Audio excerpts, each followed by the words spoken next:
There we go. When I remember to unmute my microphone. Thank you very much, one angry pagan. But anyway, yes, greetings. Yes, greetings, one and all. Welcome to our little Wednesday night live. Bit impromptu, I know that. We are potentially expecting someone to show up this evening. We'll see if they turn up. This is talking about sort of the Owen Jones video I did. They said, would I be willing to sort of speak to them about it? So I said, yes, sure, if you want to come on. We'll set up a time. So we've set up a time. We'll see if they turn up or not. I've sent them a link, but I haven't heard anything from them since, so we'll see. But yes, before that, let's talk about Ewan Gillis. Sorry, not Ewan Gillis. Although we are talking, of course, about a Gillis or C. Gillis. Would probably be the more apt version. I've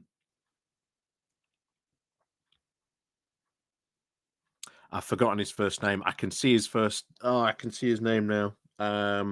Jacob. Yeah, not Jacob.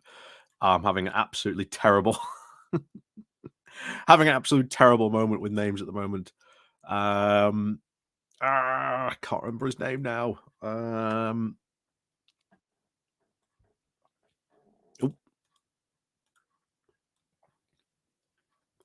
here we go. You good? Yep. There we go. That's about it. Right. So yes. Good evening.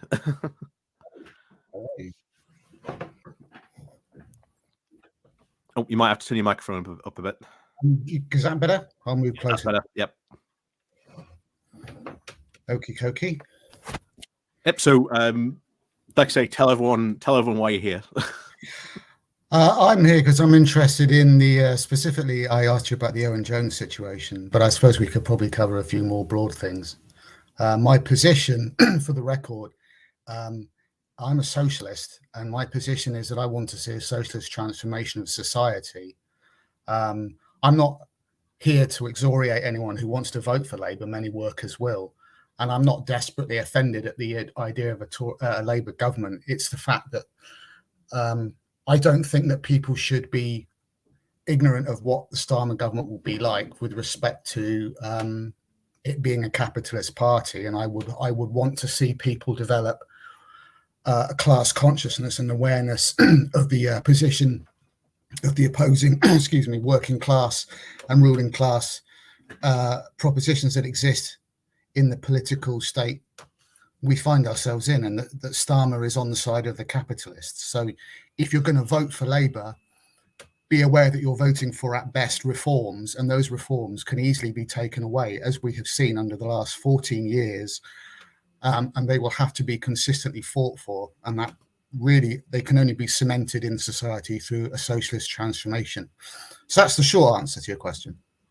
Right. So, yeah. So, what do you want to talk about first? I suppose. Well, I was interested in your take on the Owen Jones situation. It seems to have. I mean, obviously, Graham can't speak for you, and you can't speak for Graham. But I thought Graham's response was a bit over the top, and it seems to me that Owen's position is broadly correct insofar as he can't vote for Emily Thornberry because she's awful. So she's the only person he can vote for. Now, him leaving the Labour Party doesn't really mean anything because what matters is votes. It doesn't matter whether he's a member or not. But really, if Labour are going to have the kind of power that it looks like they're going to get, because John Curtis was today talking about 99% chance of them having a vast majority. So it's pretty much baked in that they're going to win.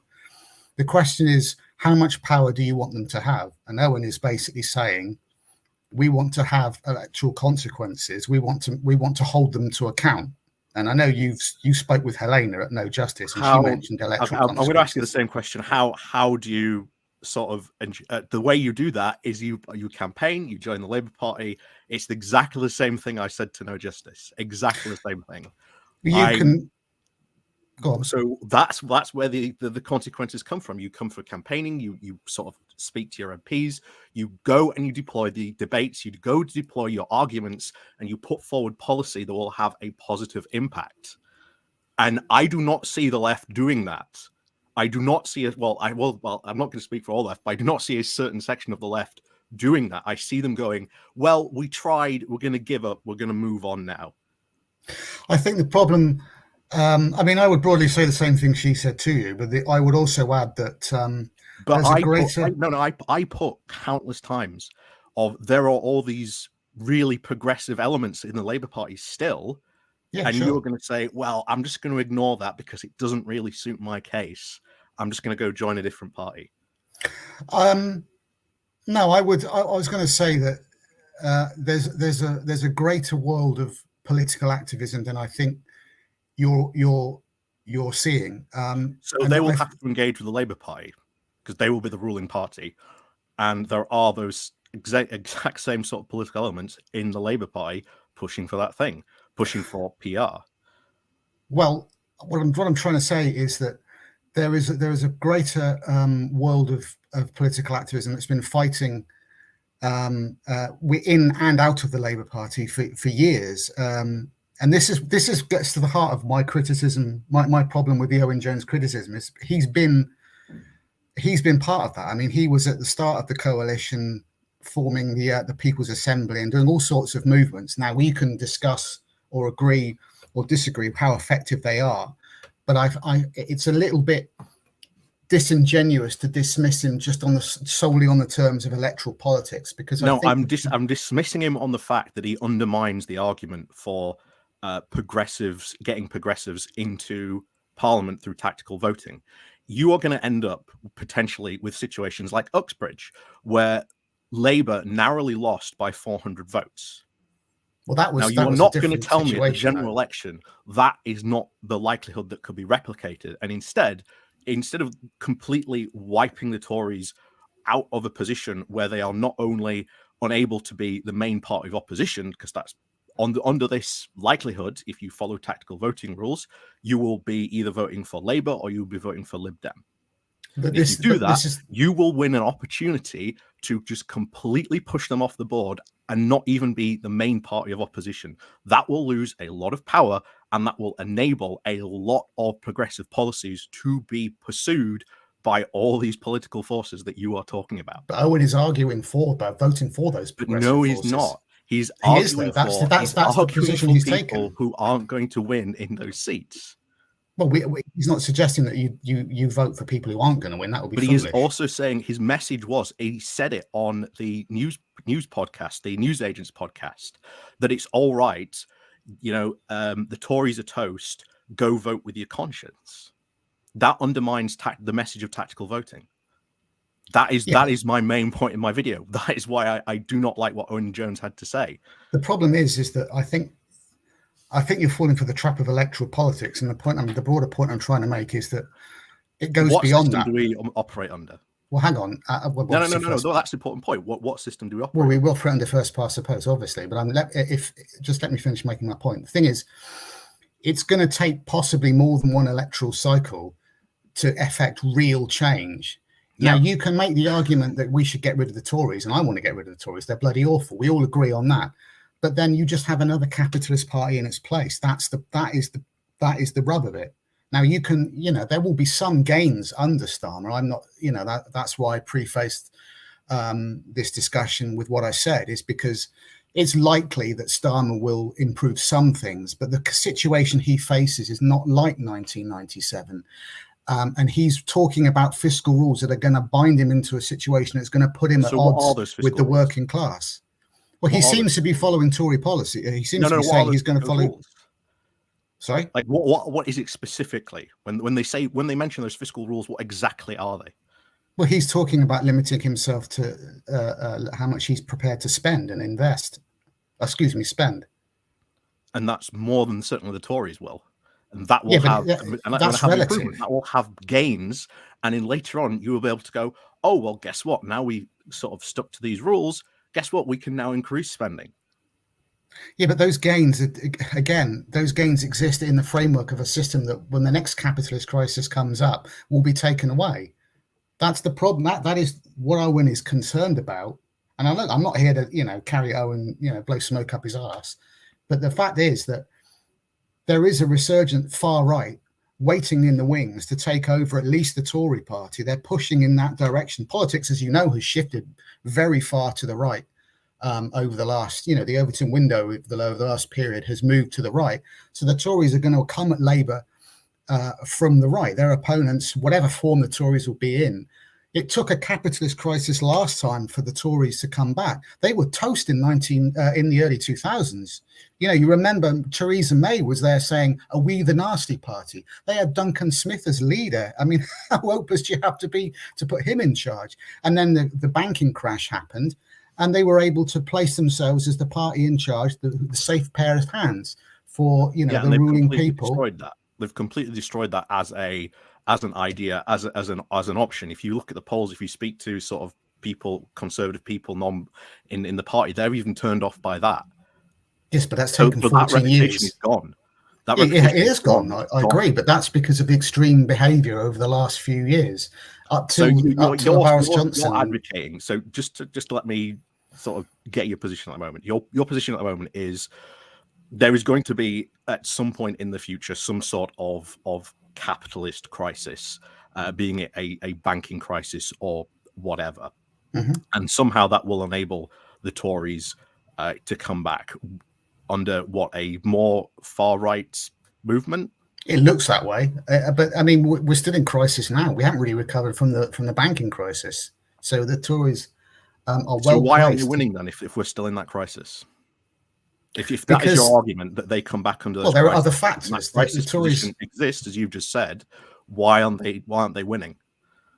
Because of the last 4 years, that this iteration of the Tory party, since probably, if not Brexit, since Boris Johnson took over, has gone completely doolally. They've no longer shown themselves to be reliable. They've shown themselves to be more concerned in things like culture wars. They've put in power people like Jacob Rees-Mogg, who, if you remember in the 2019 election, they put him back in his box. He wasn't put around to do PR because they know what a complete clown he is. But it's people like that have been unleashed. The Lee Andersons. Well, just put Jonathan Gillis in charge. So, well, I mean that's the problem. This is the period that has seen this culture warrior kind of bravado come out. Like the Conservative Party. Do you think there's going to be some sort of, I don't know, reform infiltration into the Conservative Party? Or I don't know what will happen with reform, but there are clearly, there are people who share both parties. There is movement between both parties. But my argument is you get in Labour, you get a very sort of progressive government, and then you constantly keep on pushing those progressive wins. You can take an inch, and then you will be able to take a mile, and you keep on pushing that. And that was one of the bad things that even Alistair Campbell will say. If you've listened to the rest of politics, he said this recently. One of the worst things that the Labour government did post their loss was they did not argue for their successes that they had when they were in government. I think that did a lot of damage to. I agree with you completely. No, that's absolutely true. The Labour Party didn't do anything. The first 5 years of the coalition, the Labour Party were looking at. They were like a rabbit caught in the headlights. They allowed the narrative to be pushed to the right. They didn't challenge it at all. They did make gains, and they didn't fight their position. You've got to keep on fighting the position, and I think this is the case where I think you are seeing. Like, and no offense, you're part of the left. You're sort of very sort of socialist version of the left. I think has done the same. I think you've lost Corbyn. I think you put far too many eggs in one basket. You've now lost that, and you aren't fighting that cause anymore. I think you've massively lost in many of those areas. I think the arguments you are not fighting anymore have been completely abandoned, and as a result, you are now abandoning many people in the Labour Party on the progressive side, like myself, who you could very easily ally with to agitate for progressive change. Well, I think it's ridiculous going, well, we can go and join the Green Party when the Green Party itself is having its own issues, particularly with it now wanting to change the anti-Semitism rules. I mean, whether people join the Green Party is a matter for them. I'm not, that's fine. But this speaks to the point I was trying to make before. There was, I mean, I'm a member of the Socialist Party of England and Wales. They used to be known as militant before Labour kicked them out. What we do is we go into workplaces, we're on streets, we have stalls, we talk to people, we talk to workers, we talk to in trade unions, on shop floors, and in workplaces. That's where the argument is made. That's where the battle, if you like, is fought. You persuade, you make the case for progressive positions, whatever. It's not just at that level. You have to be sort of taking it to the leadership. And my problem is that you're going to have groups like yours who are going to go for the next 5 years. There's no point talking to Starmer because he's not going to listen. And you're not going to be willing to sort of make that argument and take that argument forward and not even support maybe even people who might be able to get wins. Ed Miliband is a good example. Ed Miliband wants to sort of advance workers' rights. He wants to sort of improve that and empower more unions. That is good. That is going to be good for workers. And he's going to be at the heart of any future Starmer government. If Labour, that is going to be a good win. That is going to be a good win for workers taking those rights forward. If it happens, the problem is that the disagreement is whether or not you believe certain that's pretty certain. Difference of opinion is that whether or not you believe that the Starmer-led government is going to listen to working people, and they have shown that they're not willing to listen to working people. They've shown that they are willing to break the promises that they have made, which were pretty good, promising nationalisation and rolling back on it. The Starmer government or the Starmer party is just not listening. What do you think to Andy Burnham, who is very, very much in the same colour as Starmer, who has just brought the bus services of Greater Manchester back under public ownership? I think that when reforms like that happen, they need to be fought for, and that goes beyond electoral politics. So we have to fight for those in a capitalist society, otherwise they will lose them. I've given you an example of nationalisation happening within the Labour Party, and not only just in Greater Manchester, but in South Yorkshire as well. The Supertram in Sheffield has just been taken back under public ownership by a Labour mayor, Oliver Coppard, who is very, very much a pro-Starmerite. Great, but at the same time, me things aren't going to happen.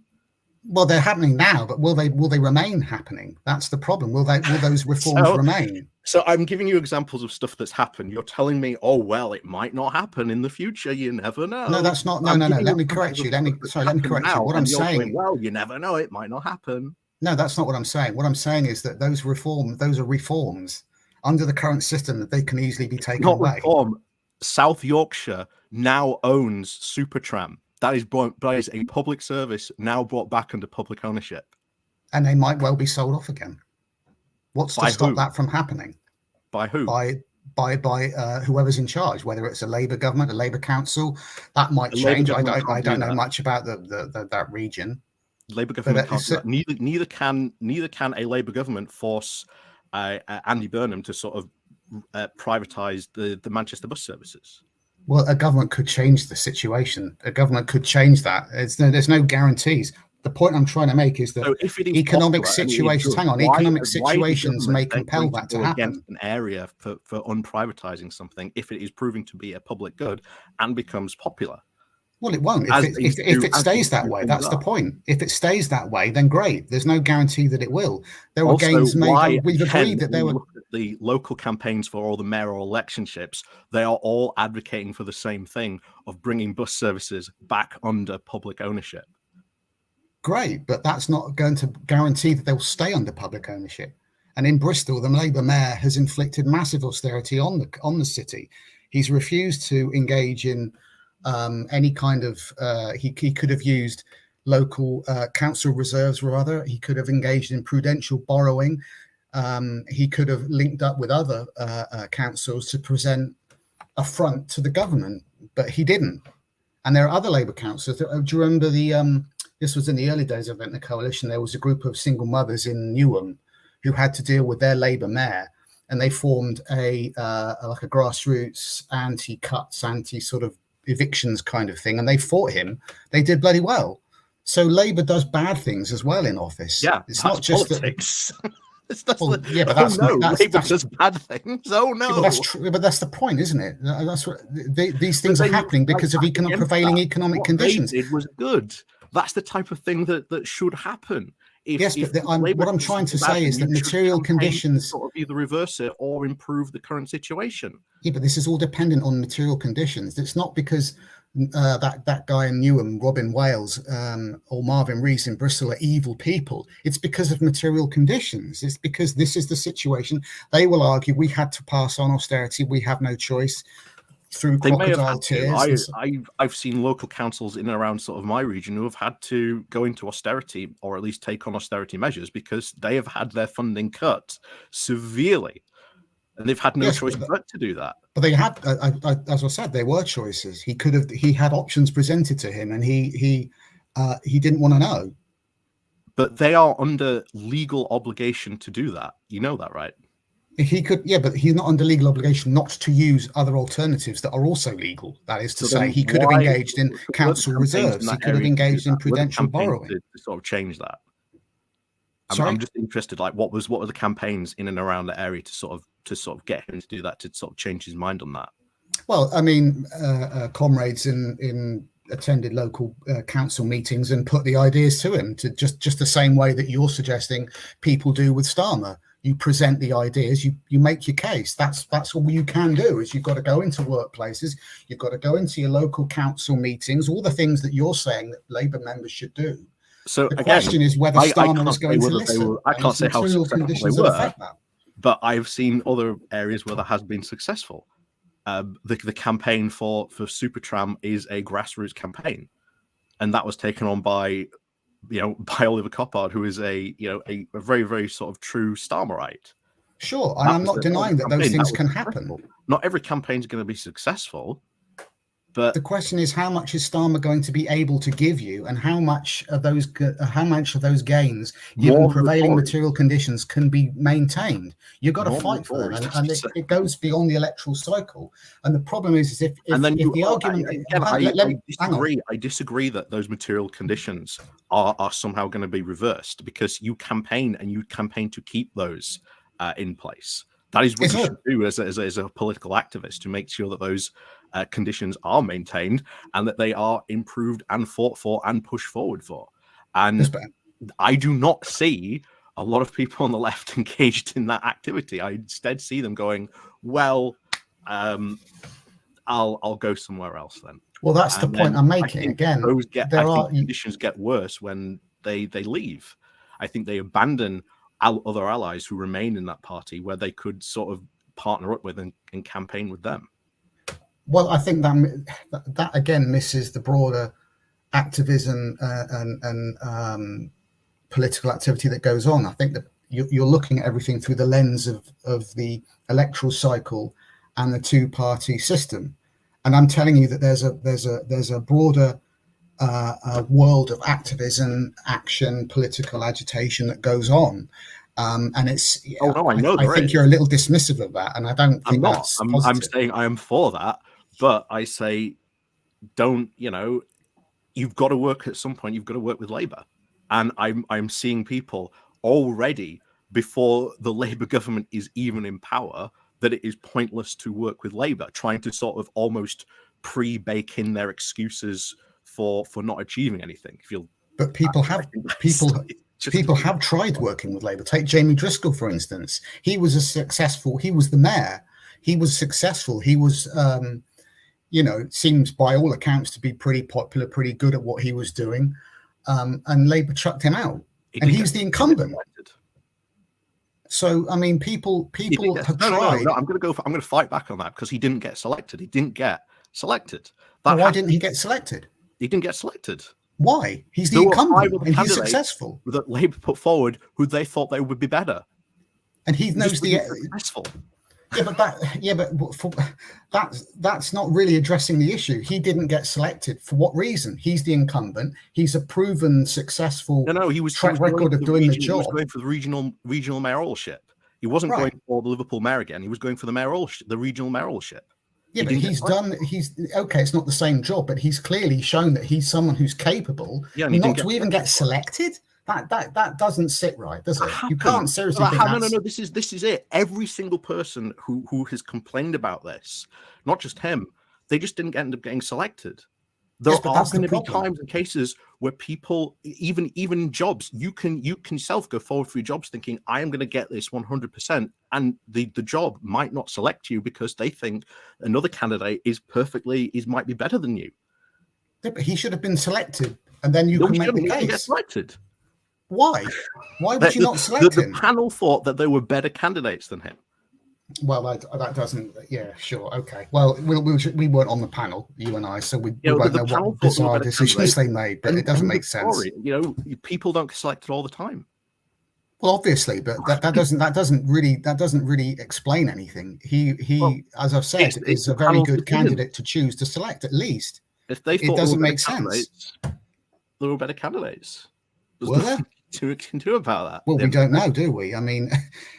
It doesn't, you can't just assume that there are better candidates. I mean, they've ignored a lot of people along the way. And the problem is that many people have tried to work with Labour. That's the point I'm making when I bring him up, is that there are many people who have left Labour, not because they just I think he more left on sour grapes. I think he wanted a promotion. He didn't get it, didn't get selected. And then he just decided to go, well, I'm out. Well, that seems a little bit like a kind of confirmation bias. That's how it comes across. That's how it's very but I don't agree. But there are many people who have tried within Labour, have found themselves getting nowhere, have either been kicked out or have just left in disgust. I mean, the situation in Gaza is look, take the Rochdale election. I don't like George Galloway. I think he's repugnant. We won't disagree on that. But Labour managed to put itself in a stupid situation, and the result was obviously Galloway wins. But the second guy who won was an independent. Labour came a distant, third or fourth? Yeah, because they weren't really running a candidate. But the message of that is that people are crying out for good working class positive policies, and that's what they saw in those two candidates. Labour had a better candidate. Galloway wouldn't have won. That's probably true, but would that candidate have offered much? Well, I don't know. It would have been better for Rochdale. Well, it may be, but that's just simply because George Galloway is a troublemaker. I'm not interested in defending him. He's awful. But the message of there is that there is a hunger for the kind of policies that Starmer does not appear to be offering. I mean, he's put Liz Kendall in charge of the DWP. That is not a good sign in my book. So what if we get them when the Labour manifesto comes out, we get some progressive policies in there? Are you going to change your mind on Labour? Well, my point wasn't that people shouldn't 100% vote for Labour.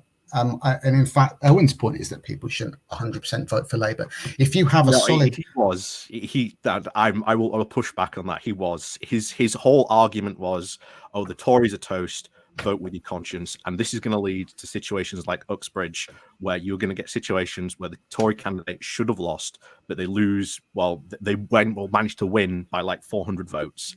But Uxbridge was a unique situation because of the whole ULEZ nonsense. I don't think so. I think if you take for granted that this is that Labour are going to win this election, this is when I think you get disasters like that, or progressive disasters, which is the best way to describe them. Well, let me answer your question then. You asked about a Labour manifesto. If the Labour manifesto comes out and offers ABC, great stuff, we're gonna do good things on welfare, we're gonna do good things on the NHS, I think they probably will reduce waiting lists somewhat, but there will still be privatisation. But whatever.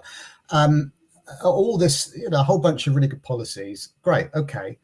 But I didn't dispute that Labour would not make some gains. I disputed the fact that material conditions existing because of the nature of our economy and the society we live in means that those gains are going to have to be fought for and maintained, and that is not ultimately going to happen. So you had a socialist transformation of society.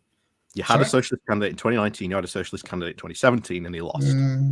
Corbyn wasn't really a socialist candidate. He didn't really offer the kind of policies that I... Okay, there will be a lot of people that disagree with you saying that. But well, that's fine. So he's he wasn't offering a socialist program. He was offering mild, decent reforms. I mean, they were worth voting for. I mean, presume you voted for Labour in 2019, right? And in 2017, Yep. Right. So, great. You voted for those policies. Those policies were popular. The problem that Corbyn broadly had is that he didn't. I mean, he's not a great leader. He's not a great leader. He was a terrible leader.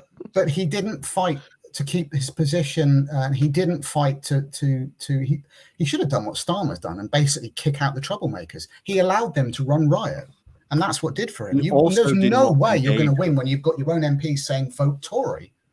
Like he didn't engage with his own party. That was another mistake he made. He misjudged the fact that because we are under a first past the post system, the Labour Party has to be a big tent party of the left.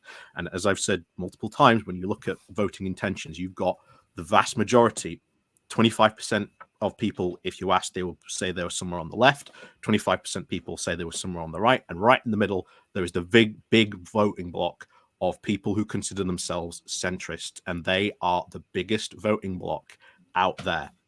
You cannot win a general election unless you somehow manage to at least get at 10% of that voting bloc on your side. Like it or not, you have to appeal to the centrists. And this is the big problem that I think a lot of people have, that, oh no, left centrists, you've got to appeal to them. Corbyn sort of didn't do that. He did not play that game. He entirely focused on the left, and he lost. But he offered policies that were popular, and he couldn't possibly win when half his party are openly, daily briefing against him. Popular, why did they lose? Because his party, the collusion of the people in his party saying either vote Boris. Or in Jess Phillips's case, I'm going to stab him in the front whilst having a joyride with Jacob Rees-Mogg. I mean, that should have been a sacking offence straight away. You'd never see that with the Tories. So there's no way they'd have done that. Again, then he was a bad leader. But he can't micromanage the party to that degree. And I'm not disputing the fact that he should have done something about that. You are the party leader. That is your responsibility to sort of manage the party.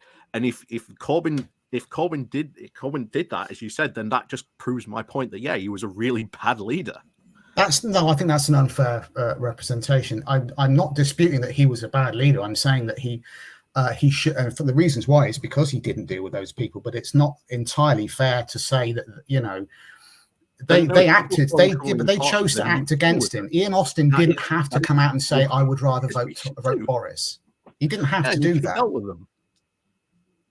Yeah, he should have dealt with them. I agree, but I think it's a little unfair. Yeah, but the point is, it's a little unfair to just simply put that on his shoulders when they chose those actions. Yes, he should have dealt with them, but that doesn't remove their agency in doing the things that they did. Plus, the media coverage constantly demonizing him. Do you remember the Grenfell? He fell back to himself. He set up so many things that suffer himself as well. I'm sorry, but he is not. The media is not entirely to blame. Not entirely, but there was a huge many part of door that. Frames. He's he not very badly advised on his PR front. Very badly advised. But he's not. Starmer hasn't had nearly anywhere near the kind of rough ride that Corbyn had. But you cannot ignore that. He's better at playing the PR game. Well, look at the.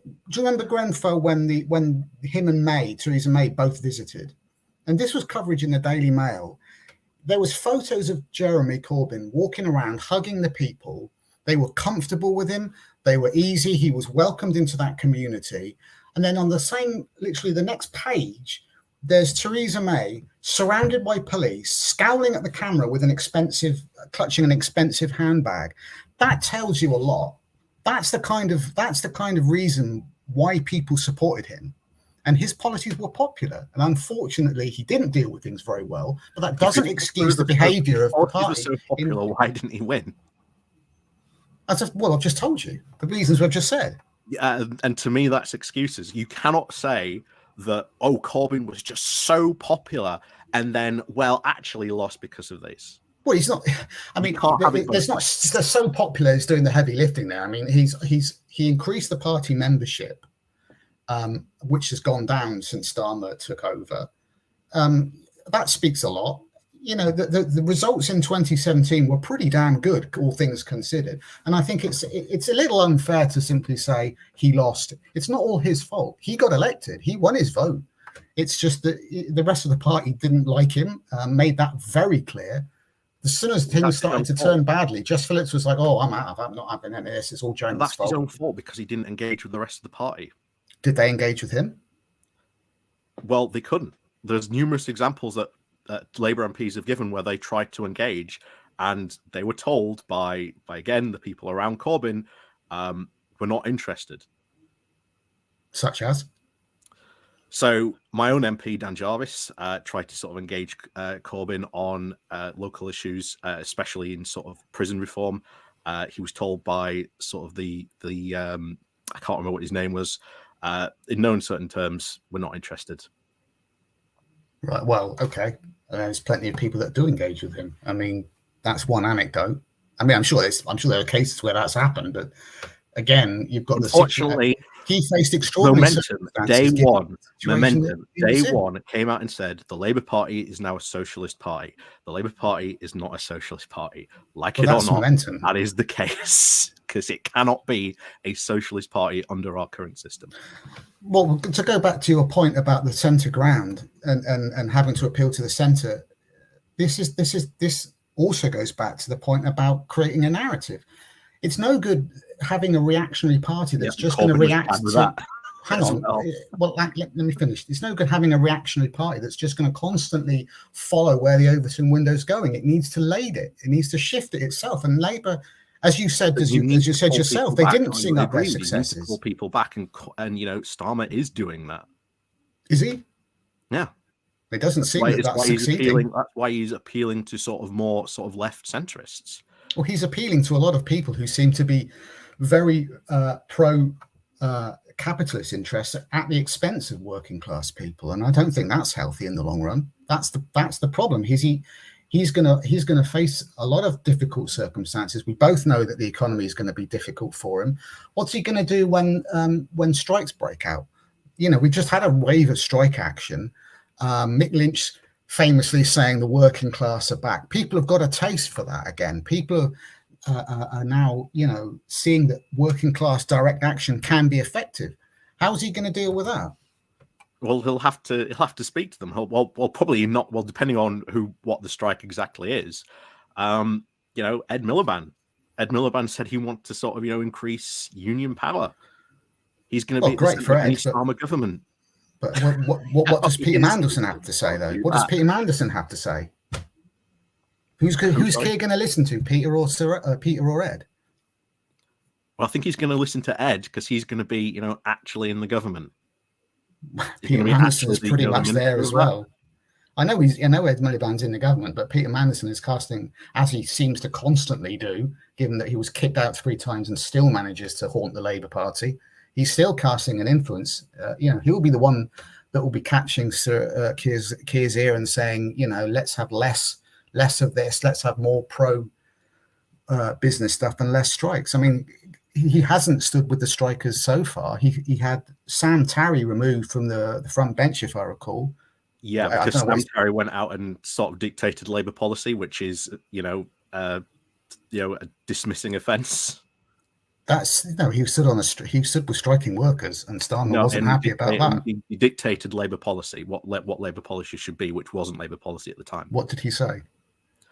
I can't remember off the top of my head, but that was the reason what he said at the time, and what was said by Labour officially. He's dismissed because he said we should do this. I mean, come on. Yeah, he dictated Labour policy of what Labour policy should be. And that wasn't the case at the time. So otherwise, Keir Starmer's quite happy to have his front bench on strikes then, on picket lines. Ken, you've seen there were numerous Labour MPs on picket lines that were supporting the RMT. Yeah, against the party's wishes. There were plenty of people. I mean, David Lammy wasn't happy about it, was he? No. Why? Okay, so then that's fine then. Keir Starmer is fine then with MPs going to picket lines then? I'm not sure he is. I'm fine with it. That's what they should be doing. They're the party of the Labour Apparently, movement. you just said he wasn't, and now he is. No, I don't think he is. I don't think he is. That's what I'm saying. So yeah, well, Well, there'll probably be more actions for unions. Then they will probably love it for the fact of Ed Miliband's going to sort of push all this stuff. But we'll see what happens when we get the manifesto. We'll see what happens when they get in power. We will indeed. But my point is that material conditions are the deciding factor, and material conditions I mean, you can see that in their position change on the 28 billion investment. And rolling back on many of these pledges, that's material conditions doing that, and they're not fighting their corner. They're not creating a narrative that speaks to working class people. And whatever we may think of Jeremy Corbyn, he did inspire people. That's the problem that Starmer has. He failed. He's not doing that. No offense. But that's just dismissing the whole point. But it is. He didn't look. If Corbyn was that good, if Corbyn was as brilliant as well, your side makes it out to be. Why I didn't make. No, that's not what I said. I didn't say he was brilliant. I said he inspired people. And then, well, why didn't he win if he was that good inspiring people? Well, we could go around this. We've already had that discussion. We've gone through that. I mean, as I said, there were other factors at work. It's not simply a question of Germany, but you can't deny that the Labour Party's membership increased, and that's a big deal. You want the membership to increase, presumably. Dems increased during that time. Green Party increased also during that time. But that's irrelevant. We're not talking about them. We're talking about the Labour Party under Jeremy Corbyn, and he saw an increase, a considerable increase in his membership. Well, Conservatives saw an increase. I mean, I don't see how that's relevant. Well, no, you're saying, oh, he increased the membership, but other parties saw an increase as well. But did they see as much of an increase? The party membership has dwindled since then. It's gone down. And how much? And I don't know the exact numbers. I think it's about 200,000. I don't know off the top of my head. I mean, Starmer has lost members, and he's lost activists, people who are prepared to campaign. He's, shutting people out, parachuting in candidates. I mean, that's not a good look. I will say this now. I think all he has lost is people who are obsessed with Corbyn. I don't think that's positive attitude to say obsessed. I know this sort of Corbynista kind of cult thing is. I don't think that Put is it this accurate. way: if you are wanting to make change, you wouldn't have left the Labour Party. And I think it does a disservice to all the people who were in the Labour Party from about 2015 who have pushed and advocated for real progressive change. I think it does a massive disservice. Well, where is that real and progressive change? Well, where is the real and progressive change? So you've got, again, all this sort of Labour mayor stuff just for the sort of local campaign stuff at the moment, taking stuff back under sort of bringing the bus services back under localization. You've got pushing for the union stuff, the expansion of union rights in that area. There's stuff about sort of increasing sort of council house sort of ownership, building sort of the next generation of sort of council house areas. Why is that not happening under other Labour councils? Why is that not happening in Bristol? Why haven't we taken the buses into ownership under a Labour mayor in Bristol? A very progressive city. I don't know. Go and campaign for it. But people not my area. But that's the problem. People are campaigning and people are doing those things. But you're saying either they're all just obsessed with Corbyn and can't be bothered, and they're just leaving the Labour Party and screw them. That's the wrong attitude. There are people. They're campaigning, they're going out, they're talking to working class people, they're talking to voters, they're talking to everyone and putting forward ideas that will hopefully engineer some real change. And that is what I don't see coming from Starmer. Well, I think he will bring real change. I think he's going to be more progressive than people think. I think this is exactly the same thing that a lot of people said about Biden before he was elected. And Biden's been relatively progressive in some of the stuff that he's done. So what progressive things do you think Starmer's going to do on welfare? I don't know. We'll find out when we get the manifesto. What would you like him to do?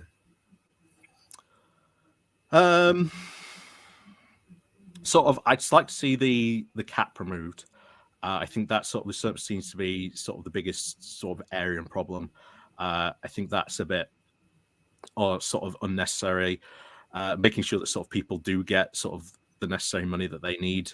I think that could certainly be looked into. I think a commission looking into sort of the past couple of years, looking for problems, trying to actually solve the problems of universal credit that have been known about for years would be certainly a start. Right. But what was I going to say? The first thing you mentioned has gone completely out of my head. Oh, my brain's gone. I mean, it was under the likes of James Purnell, under the last Labour government, that a lot of these conditions and situations were created. Obviously, the Tories created universal credit, but things like ESA and the work Labour actually capability created universal credit. It was the big problem was that they left it on pause to go into the general election, and then William Hague comes in, sees universal credit, and goes, "Okay, we're going to sort of run with it." But he was being warned at the time by people in the Department of Work and Pensions, by these sort of civil servants, that it had lots of problems, and he said, "To hell with the problems," and rolled it out. But you remember James Purnell, who was a proper neoliberal. This is what I'm very concerned about. Liz Kendall is cut from the same cloth. They're not really. I mean, the 2-child tax credit thing, the benefit cap thing, is appalling. There's no justification for that. Yeah, they can. Yeah, I think they should remove it. So why don't they? Why did he say that they will support it? Or rather, why did he say he won't get rid of it? I don't know. Maybe remove it in the manifesto. Maybe 2 years from now they'll remove it. Seems unlikely it'll be in the manifesto, given that it would have been easy for him to just say, "We'll get rid of it." Nobody likes it. I mean, why? This is the thing. He's kept it because he thinks it appeals to the people he wants to appear to be a safe pair of hands for. That is my problem with Starmer and the Labour Party, is they are not listening to the right people. They are not presenting an offer to the right people. So yes, we'll have to wait to see what the manifesto says. But even what he puts in the manifesto, material conditions being such as they are going to make it very difficult. And then what happens if Starmer doesn't achieve much in his 5 years? Because he won't have a 10-year plan. He'll be out. I don't think so. I think we are going to see sort of a decade of Labour government, and I think things will change. Starmer's going to sort of have to respond to sort of things that happen when he's in government. So I am very hopeful. I'm far more optimistic about sort of the future than I think most people sort of like me to be honest. But I am very optimistic. I am very sort of advocating for sort of the progressive change that I think we're going to see under a Labour government. What do you consider as progressive? So it depends where you come from, sort of the area of policy. So I would like to, of course, see more sort of public ownership of sort of assets.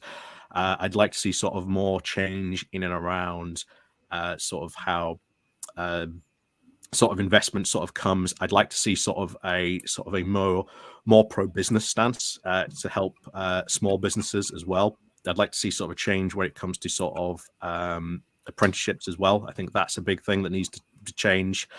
I'd like to see sort of more focus, especially on defense, especially, of course, given the light of Ukraine, sort of a very sort of resurgent Russia. There needs to be a lot of area and action in that. I'd like to see sort of more steps to sort of rejoining the European Union. I'd like to see sort of maybe the tax code change. I'd like to see sort of more taxes sort of on dividends being done in, UBI potentially as well on that front. We're seeing the Labour Welsh government actually doing a study on UBI at this moment in time as well. I'd like to see that sort of replicated. I'd like to see sort of a change to the voting system. I'd like to sort of abolish the House of Lords. I can go on if you want me to. No, I get the picture. UBI is a perfect example of the problem of material conditions. I mean, I think it'd be great to have, but if it exists under capitalism, it's subject to those material conditions, and it will then be changed during the pandemic. Right, but that's not going to be the same thing, is it? I mean, that was meager, and not everybody got it.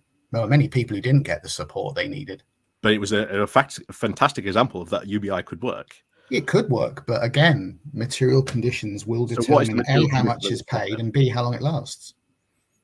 So what is the material conditions that would stop it? Well, you'd have to get rid of capitalism.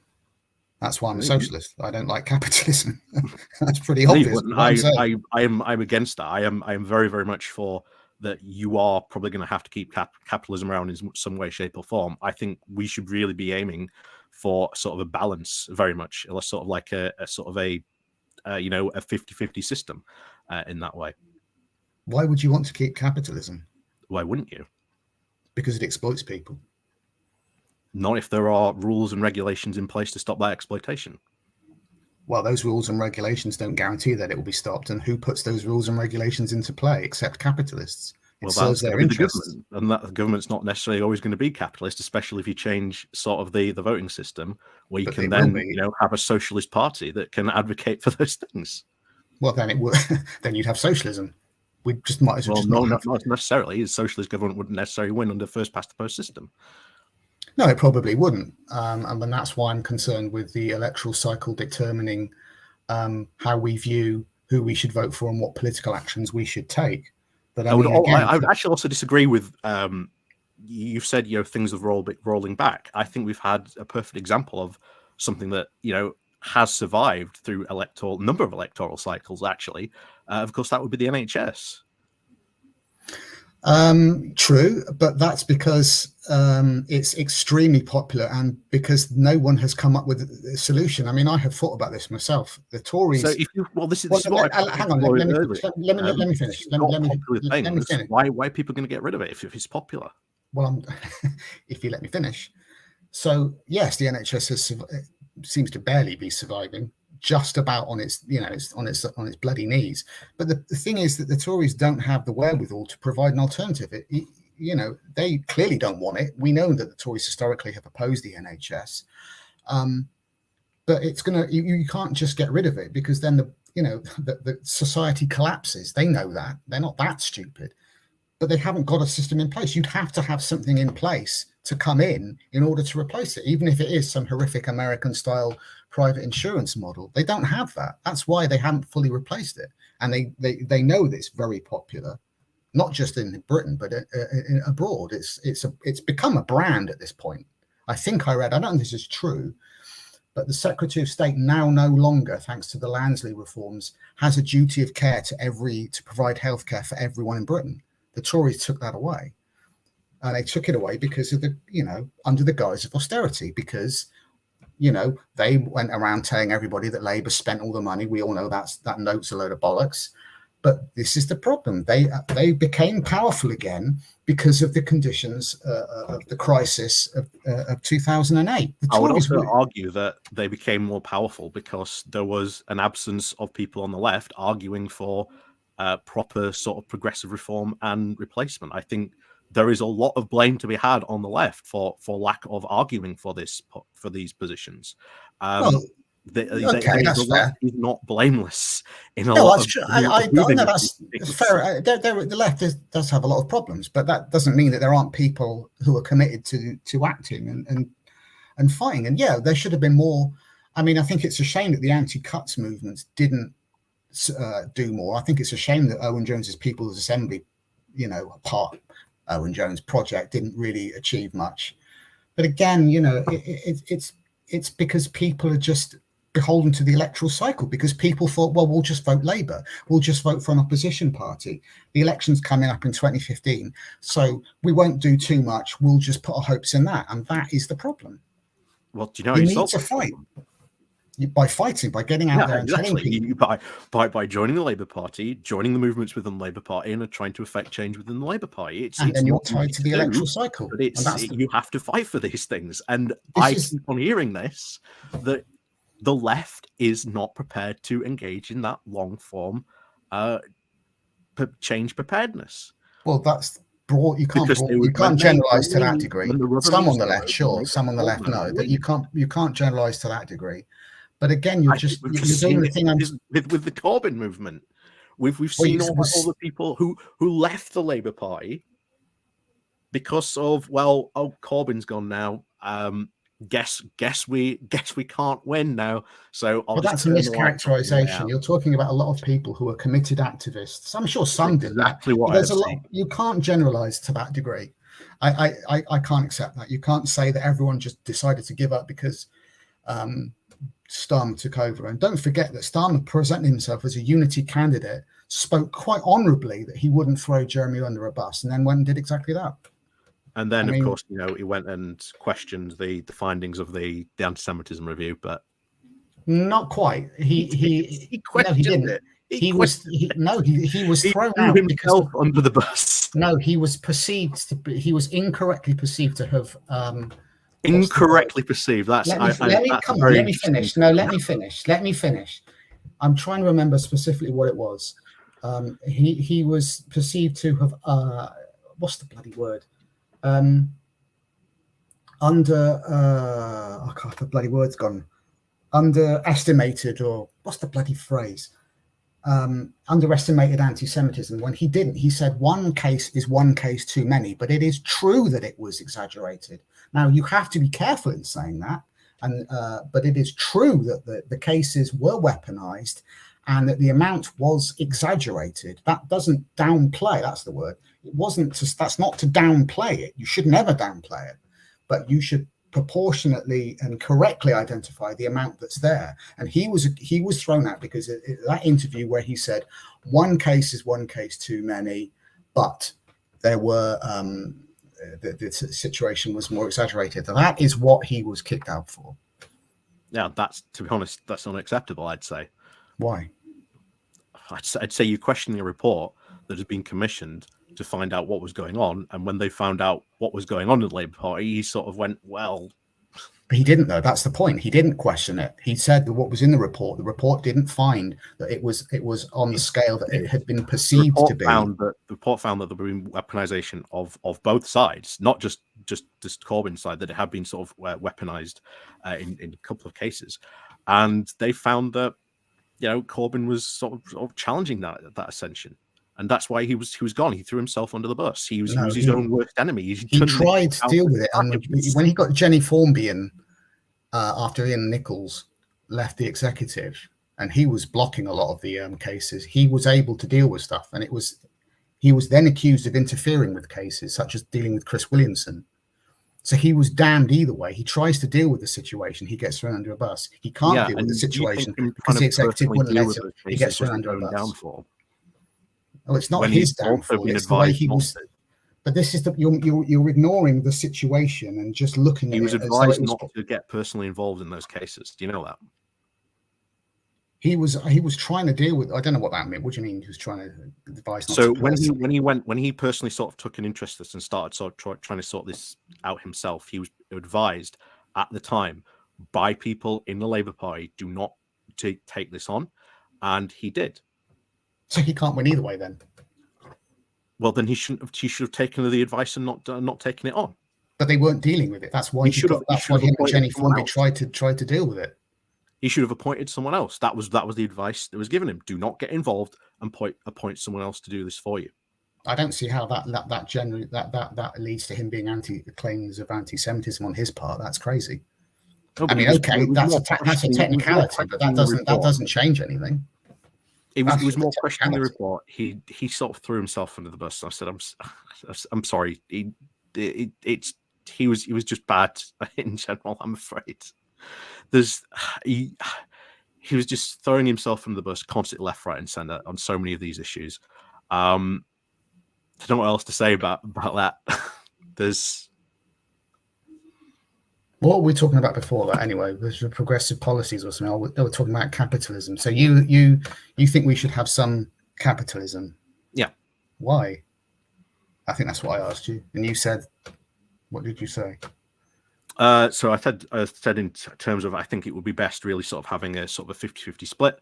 Then you said, oh, but people are going to be exploited. And then I said, oh, well, no, you're going to have sort of rules and regulations. And then you said, oh, but government involvement in that. Well, the rules and regulations get made by capitalists. They don't get made by the working class. And even then, it's not necessarily going to be overtly pro or negative to capitalism. But capitalism is inherently crisis prone and inherently exploitative. You can't regulate that out of this. You can't regulate. You have bodies. You have this the law that will say if someone is being exploited or not. Do you know what capitalist exploitation would refer to? We're talking about profit.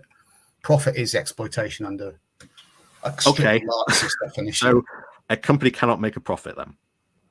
No, the profit is basically stolen labor for power. It's taken from the worker. They don't get paid the full value of their efforts, and that gets squirreled away into some absent landlord capitalists, whoever owns the workplace, whether it's Jim Ratcliffe owning the steel factory or whatever. They get to keep that. If you're talking about things like workers' collectives, where the profit gets shared equally, then that's a step forward. Who makes a profit, that's fine. Sorry? I do not see a problem with someone making a profit. Because it's taken from it's the workers that make that profit. They don't keep it. But they are working for that business. They are going to receive a wage for their labor. Yes, the wage is not the full value of what they create. That's where profit comes from. But now you're talking more about a worker cooperative. And I'm for that would be a start. Yes, I think that's fine. I think a worker cooperative is good.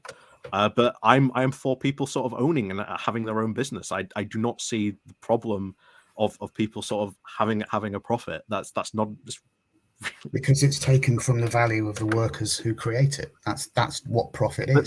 That's what is meant by exploitation. They're still going to get paid for their labor. They don't get paid the full value of what they create. That is how profit is generated under capitalism. So let's break down a company's expenses, shall we? Are you familiar with that? Okay. So how much should a labourer get paid? Well, ideally, you wouldn't have capitalism. So you're asking me what my ideal situation would be. I mean, there's various ways you could do that, but let's agree that we should have worker cooperatives where the profits, as it were, where the full value of the workers is shared by all the workers. Why don't we start with that? Because then everyone is going to be, because I believe in that there should be some sort of private ownership. I think if someone wants to start a business and they are successful in that business, then they should be applauded for being successful in that business. And I think if you tax them correctly and you sort of tax the company correctly and you ensure that there are correct rules and worker regulations in place, then there will not be sort of exploitation in that area. But you are sort of entirely sort of focusing, saying that they're going to, that the profit is the problem, but that's how businesses run. That is how businesses are run under the capitalist model. So you're saying we are under sort of a socialist model. There are other companies out all throughout Europe that are far more socialist than us that run under that model. So you were saying that a business, that the person should be rewarded for having a successful business, right? Yeah. So how is that success generated? It's not one person who happens to be the CEO with his name on the door. It's the workers. It's everybody, and they don't get the full due of their labor. That's the problem. That's not a problem at all. It's just really. No, it's the artwork, but that worker is going to get a wage. Yeah, that is likely to be very low. They go to work for that company. They earn that wage from that company. And it's in the interest of that wage could be like, I don't know, 45,000. They could be a manager and earn maybe like 65,000, depending on how successful the company is. Or in most cases, it will be very low, because profits need to be maintained, and as costs of things increase under a crisis-prone economy, what gets squeezed? Wages. Well, not necessarily. There might be layoffs. There might be changes in the way that the company operates. They might sort of change the materials to sort of make sure that they are sort of being more cost efficient. Business could do all sorts of things to sort of reduce costs. Well, the cost efficient, again, that's the same sort of deal. And if we're talking about layoffs, then that's people who haven't got a wage at all. Yeah, that's how business works. Sometimes society, is it? You're going to be put into a situation where it's going to have to sort of make layoffs. This happened to a lot of businesses during the pandemic. Happened to me during the pandemic. I was laid off because the business I was working for not do any business pandemic, and it could not survive as a business. So I was laid off. And you don't think there's a connection between that and the economy? No, because that's how businesses run. But that's how business. But that's just a just so thing. It's not like these things just happen. There are, again, material conditions that generate those situations. That's the essence of the kind of socialist analysis I'm trying to advocate. And I don't think that will work. To me, that's more communism than socialism. Well, communism is the end point, and we don't have to worry about that. We could start with worker cooperatives. You don't have to worry about going full communism. That's Again, a completely different discussion. Worker cooperatives existing. I mean, Sheffield's got the highest concentration of worker cooperatives in the country. Okay, great. So that's a start. Heck, and another thing for you. Did you know that Dan Jarvis, once again, someone who was a Blairite, or at least someone who say was a Blairite, he set up the only organization in the country that helps businesses transition to be worker cooperatives. Okay, great. And that's someone who you would, I think, very much disagree with his sort of his own politics. So.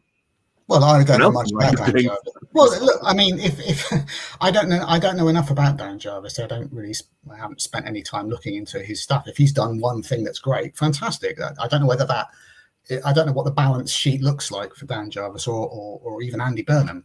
I mean, if they're doing good things, great.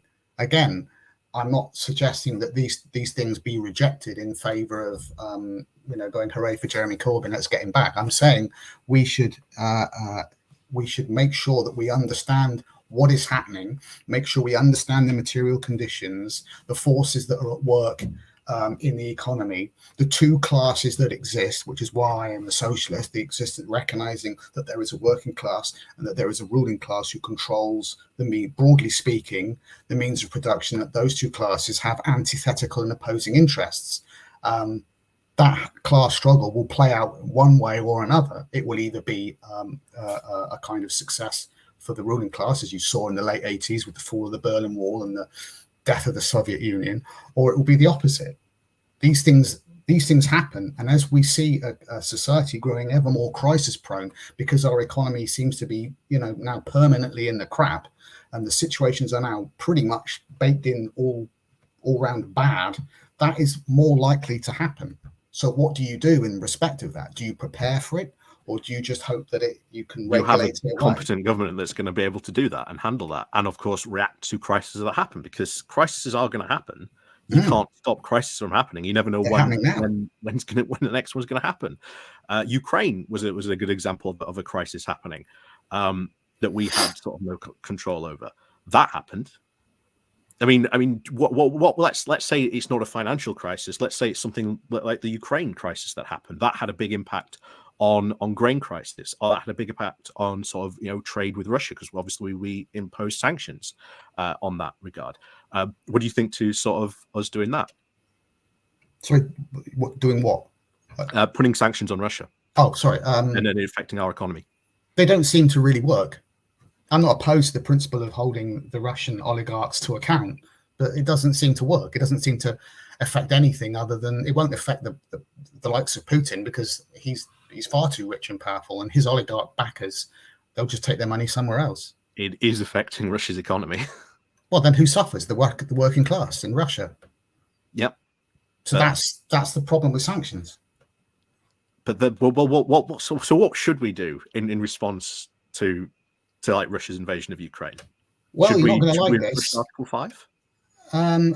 In response to Russia's invasion, the problem, you have to build a strong working class. It's the same I say the same, not to be too blithe about it, but the situation in Gaza and Israel, you need to build a strong working class, because it's them that can solve these problems, them that will get rid of the likes of Putin and the gangsters. The working class are the ones that pay the price when Putin crosses the border. For the record, Putin is the aggressor. I have no truck with, the likes of Galloway's apologism for Putin and other dictators. It's the working class that pays the price. This is why you have to fight for a transformation of society. Otherwise, these people, the likes of the gangsters that took over Russia after the fall of the Soviet Union, will just carry on.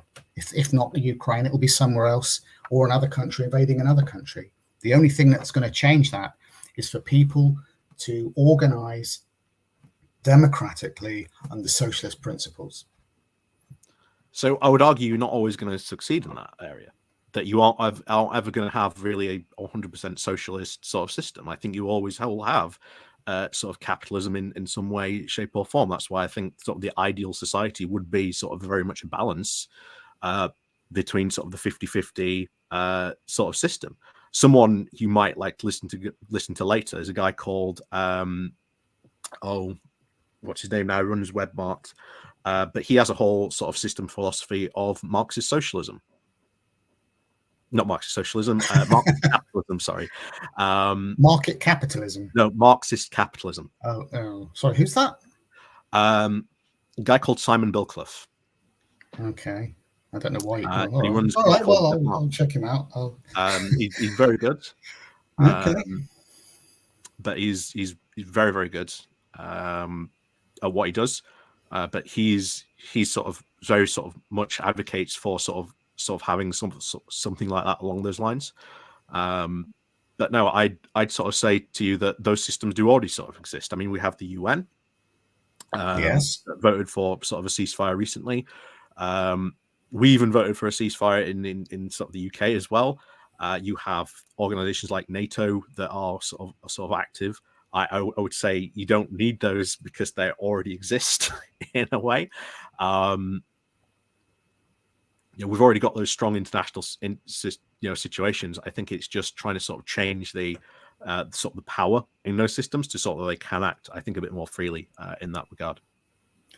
Well, I mean, it's taken the UN a long time to actually. I don't even know if they've actually declared it as a genocide. If they have decided it's a ceasefire, they've had to deal with the likes of America and all the countries that can veto it. Well, so you had these are very problematic institutions. You had Russia and China veto a ceasefire agreement. Yeah, exactly. It's the imperialist powers that are acting in their own interests and in the interests of. Well, we also, I'd say, and after that, we've had one recently because America abstained, and that passed. Which is good. And hopefully something productive can come from it. I don't think it will, unfortunately, because, well, maybe not. Israel's going to ignore it. And then Hamas probably is itself going to ignore that as well. And I think Hamas do need to be removed from power in some way, shape, or form because they aren't very good for the people of Gaza, to be honest, or the Palestinians as a whole. No, they don't represent. They're largely a very Islamist, selfish organizer. Seems a bit petulant, selfish. They're not interested in the ordinary Palestinians. That's the problem, and neither is Netanyahu, which is why I'm saying that the people of Palestine and Israel, working class, need to come together. And you see that, and there are movements where that's starting to happen. There is actually a socialist party in Palestine. There was one in Gaza before Hamas killed them, but they sort of fled to sort of to the West Bank afterwards. Hamas don't want socialism. I would ideally like the Palestinian Authority, although they have problems themselves. To sort of take over running. And I've talked before about there should be a UN, I think, peacekeeping force that sort of patrols the border, not Israel. I think that would be sort of much better. But yeah, I mean, the situation is just horrific. It's just a nightmare. I hope that Israel calms down or is brought to heel in some fashion rather than bomb the shit out of southern Gaza and Rafah, and God knows what would happen then. I mean, Sisi or whatever his name is in Egypt he's got an election this year, I think. So how's that going to play out if they force them all to go into Egypt or into the Sinai? It's a nightmare. I do have a question for you from chat, if that's cool. all right. So this is from One Angry Pig. I don't know if you can see it on thing. I've just brought it up. You'll have to. I don't see it. You have to ask me. All right. So it's from One Angry Pig, and she asks, BowlerHatMan, can you please ask if he's willing to sort of accept a compromise again to gain some progressive policies such as Nay Brevin did? Well, as I said, I think I addressed that in the point. Maybe I didn't make it very clearly. I'm happy to support reforms. You just have to see them for what they are, not just go, we've got progressive policies, great, let's do nothing until the next election. You have to fight to keep them because of the situation, because of the system we have. And that's capitalism, folks. Capitalism giveth and capitalism taketh away. That's the problem. We've seen this, as I said, under the Tories have taken it all away. They've under austerity, which they will argue, we had to do it. Times are tough. That's what Starmer will say. He will say times are tough. I don't want to be inflicting austerity, but all signs point to there being more austerity. So if he can, and I said it's likely that he will improve waiting lists. I mean, he'd have to be pretty incompetent not to. I mean, Blair's lot certainly did. But again, when they were removed from power, even you agreed, they didn't fight for those gains. They didn't say we did good things. We got to fight for them. Now, why is that? Why didn't they fight the cause? Because they want to be seen as electable. They want to be seen to an electorate. I think it was more for the fact that they let the Tories run away with it. I think that was more the case, and I think that was mainly the bad thing that happened. Unfortunately, that they were sort of being the ones blamed for the 2008 financial crash, where it wasn't their fault. No, it wasn't. Brown and Darling did it. It should very, very much be commended for the job that they did when they were in charge. Stealing through the financial crisis the way that they did. They don't get enough credit, to be honest, and I think they should, because they've handled it. They handled that crisis a lot better than certainly Jeremy Hunt did in the post sort of Liz Truss crash, I suppose you could call it. Yeah, I agree with you. Any other questions? Dare I ask? No, I think that's. Oh no, hang on. No, from what I would say again. So they ask again. Then does he not agree that socialism is, whilst a difficult fight, that one should still be fought for despite the difficulties that he's mentioned? I think yes, we should absolutely fight for socialism. Yeah. Absolutely. Yeah. And like I say, I am for sort of socialist ideas. I do like socialism. But I very much think our sort of main sort of disagreement will have to agree to disagree. I do think sort of capitalism should sort of remain in sort of one form or another. I do think one of my big things that I've said recently, and I think I said it to Kevin Logan when I was on his channel just before Christmas, I said, the left does need to, I think, be learned to be more pro-business in that regard. That's not more business matters. Yeah, but that doesn't mean that's not antithetical with with socialism. You can have businesses and still have socialism. It's not that people are going to stop doing things, running, whatever form of business might take. I mean, it depends what proposition you're offering as a business. If it's basically something that generates profit and can only exist under a capitalist mode of production, then that's not what I want. But we can still have workplaces where people do things, create things, trade things that they've created, whatever. That's still going to happen. Those things happened before capitalism. They'll happen after it. It's only been around a couple of 100 years, this system. It's not, we haven't always lived this way. But it's been successful. For who? For everyone. For the world. Really? Everyone? Kids going up chimneys? The world has benefited quite significantly from capitalism. I think there's also been negatives and drawbacks from it, but I think this is where you have to have sort of government. This is where I think you have to have regulations, and I think you have to have, sort of tax sort of these people effectively. I think that's the lesson. I think the problem is we should have moved up. We should have moved past it. Capitalism has been kept on life support for 40 odd years through the financial wizardry of credit and all sorts of dubious fiscal sorceries that people can engage in, borrowing and credit and all this sort of stuff. It just keeps the system. The system needs to move.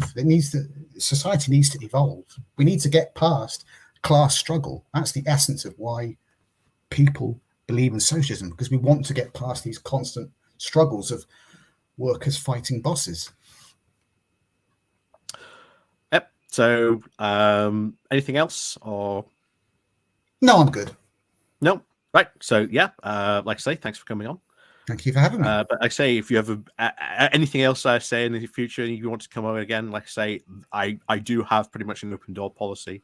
All right. For anyone who wants to come on and sort of chat with me again, I'm more than happy to have talks. I'm from Yorkshire. I like talking with people. It is a terrible affliction. No worries, mate. No, I appreciate it. Thank you very much. But no, yeah, thanks for coming on. And No worries. yes. All right. Cheers. See you. Bye. Bye. Oh. Right. I didn't realize. Oh, we've gone quite well. Huh? I didn't realize we've gone that far. Oh.